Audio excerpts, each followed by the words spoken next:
الله لا إله إلا الله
সালামুন আলাইকুম।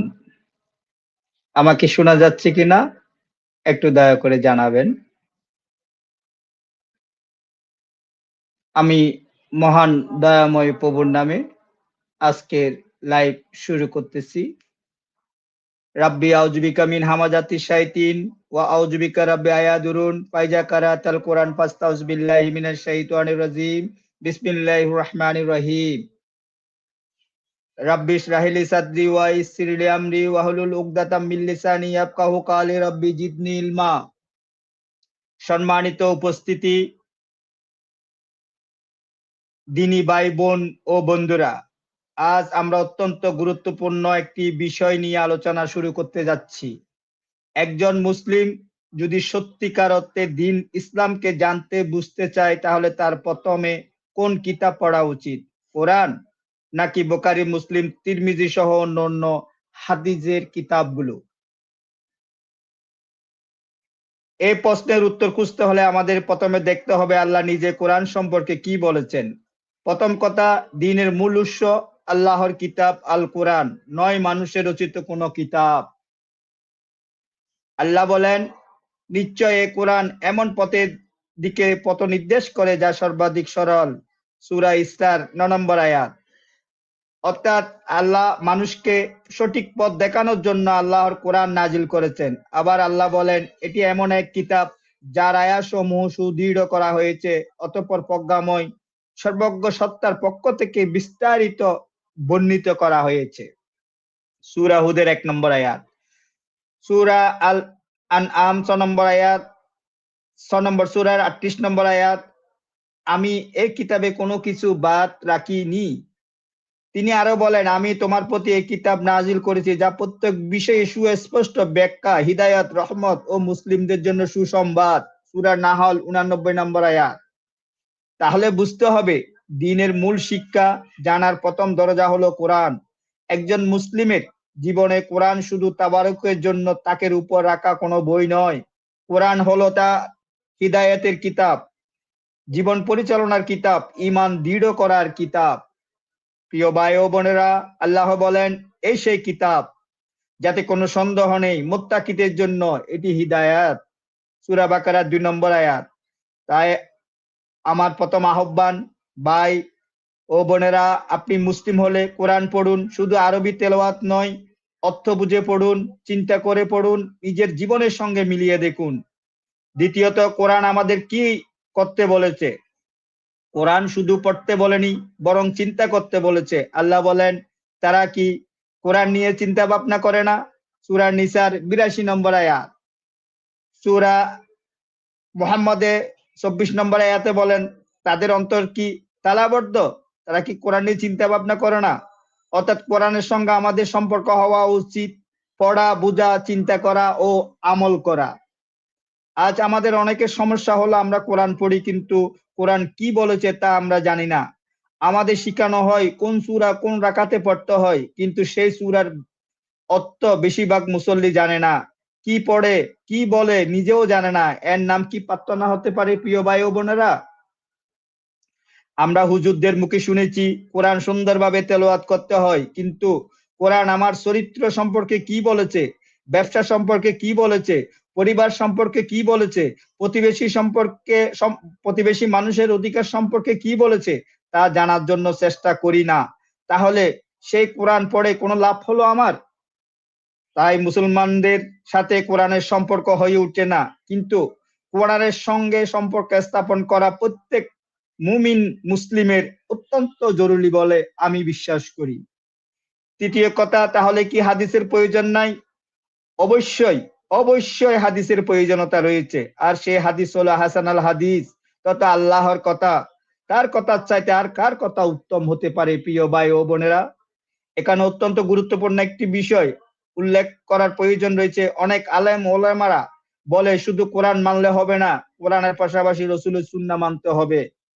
সুন্নাহ, আসল সুন্নাহ কি সেটা একটু জানার চেষ্টা করি। সুন্নাহ মানে রীতিনীতি বিধিবিধান। পৃথিবীর শুরু থেকে কিয়ামত পর্যন্ত রীতিনীতি বিধিবিধান একমাত্র আল্লাহর।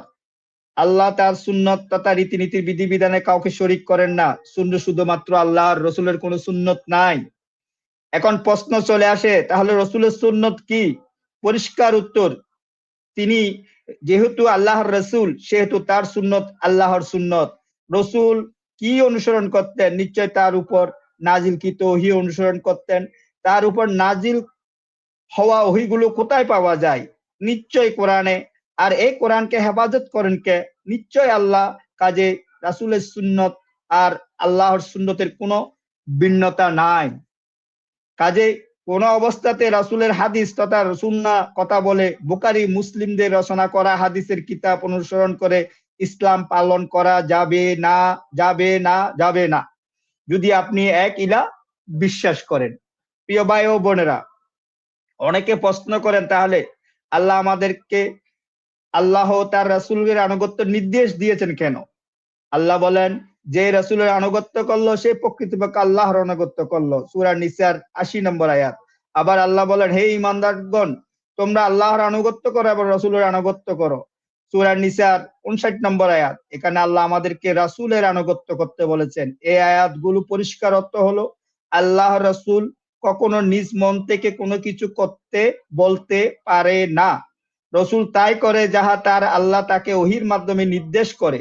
সেই জন্য আল্লাহ তার বান্দাদের জানিয়ে দিলেন রাসূলের আনুগত্য করতে, যেহেতু রাসূল উপস্থিত ছিল। আর রাসূলের আনুগত্য মানে আল্লাহর আনুগত্য। সহজ কথা, রাসূল রেসালতের বাহিরে কোনো কথা বলার অধিকার যেহেতু আল্লাহ তাকে দেয়নি, সেই জন্য আল্লাহ আমাদেরকে গ্যারান্টি দিয়ে বললেন রাসূলের আনুগত্য মানে আল্লাহর আনুগত্য। কারণ আল্লাহর অদৃশ্য, তিনি রাসূলের মাধ্যমে তার বাণী পৌঁছে দেয়। তাহলে প্রশ্ন হলো, রাসূল কি বলেছে, কি করেছে, কিভাবে নামাজ পড়েছে, কিভাবে রোজা রেখেছে, কিভাবে হজ করেছে, এসব আমরা জানবো কোত্থেকে? স্বাভাবিক প্রশ্ন। তার পরিষ্কার জবাব হলো, রাসূল তার উপর নাজিলকৃত আয়াতের বাহিরে দ্বীনের বিধান হিসেবে নিজের মন থেকে কোনো কিছু যুক্ত করেনি, করার কোনো অধিকার রাখেনি। সেই মহা গ্রন্থ আল কোরআনের নির্দেশ অনুযায়ী জীবন যাপন করেছেন। এর বাহিরে কোনো রীতি নীতি বিধি বিধান তিনি পালন করেননি। করলে তিনি আর আল্লাহর রসুল থাকে না, কারণ রসুল কোনো ব্যক্তি নয়, এটি একটি প্রতিষ্ঠান বা পদ, পদবী। কোরআনে আল্লাহ সুন্নাহ রাসূলের কোরআন আল্লাহর, সুন্নাহ রাসূলের, পরস্পর এভাবে আলাদা বিধান বানানো যাবে না। কোরআন হলো আল্লাহর কালাম, আর এই কালাম সবচাইতে যিনি মান্যকারী তিনি হলেন সালামুন আলা মুহাম্মদ। তিনি নিজে তার জীবনে কোরআনকে পরিপূর্ণ বাস্তবায়ন করে সেই বাণীগুলো সহজ স্পষ্ট করে মানুষের কাছে পৌঁছে দেওয়া রাসূলের একমাত্র কাজ। রাসূলের কাজ নয় নিজ থেকে কোরআন বহির্ভূত কোনো বিধান দেওয়া। প্রিয় ভাই ও বোনেরা, আর রাসূলের সহিহ সুন্নাহ হলো আল্লাহর প্রেরিত রাসূলের উপর নাজিলকৃত কোরআন, কোরআনের শিক্ষা, আদর্শ, যা কোরআনের বাস্তব ব্যাখ্যা, প্রয়োগ পদ্ধতি সবকিছু বিস্তারিতভাবে আল্লাহ তাকে ব্যাখ্যা করে জানিয়েছেন প্রজ্ঞা ও হিকমা মাধ্যমে। আল্লাহ বলেন, আমি তোমার প্রতি এই স্মরণিকা নাজিল করেছি যাতে তুমি মানুষের কাছে স্পষ্ট করে দাও যা তাদের প্রতি নাজিল করা হয়েছে। সূরা নাহলের ৪৪ নম্বর আয়াত। অর্থাৎ রাসূলের কাজ হলো কোরআনের শিক্ষা, নীতি, আদর্শ মানুষের সামনে পরিষ্কারভাবে তুলে ধরা, নিজ থেকে কোনো বিধান দেওয়া নয়। পঞ্চম কথা, নামাজের উদাহরণ। আমি একটি সহজ প্রশ্ন করি, কোরআনের কি ৫ ওয়াক্ত নামাজের কথা লেখা আছে? আমি বলবো নাই। কোরআন কোরআন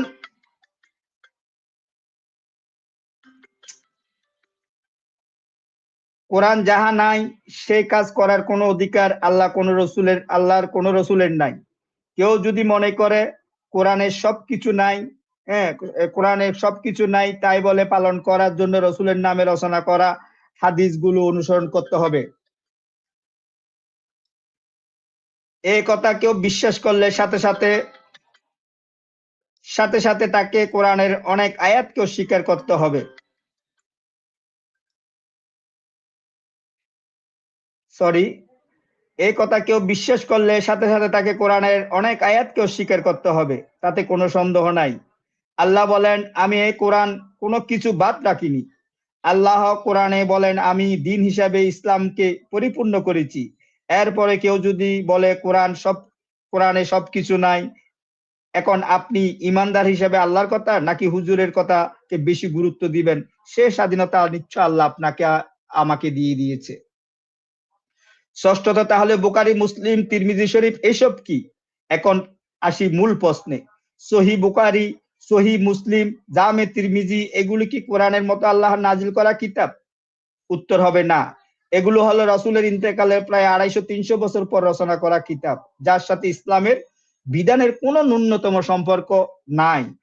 সেই কিতাবগুলোর মোড়কের উপর যদিও বা সহি শব্দটি লিখা আছে, কিন্তু মত ও মতবাদের অনুসারীদের কাছে কারো কাছে যে হাদিসটি সহি, অন্য মতের লোকের কাছে সেটা একেবারে বানোয়াট মিথ্যা।